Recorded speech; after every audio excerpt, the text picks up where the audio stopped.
In this chapter, we examine each of the 3 Death Knight talent trees. We do much more than simply define each talent.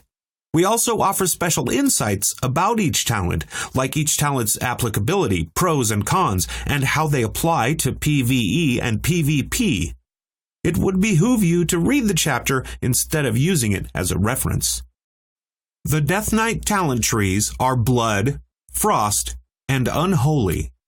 The Death Knight talent trees unlock when you hit level 10. You must commit to a single talent tree until you spend 30 talent points. Mastery talents. Each talent tree has specialization talents, which enhance magic or abilities in that tree.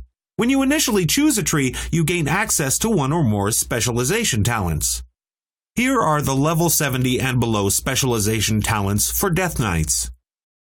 Blood specialization talents are Veteran of the Third War. Increases your total stamina by 9% and your expertise by 6.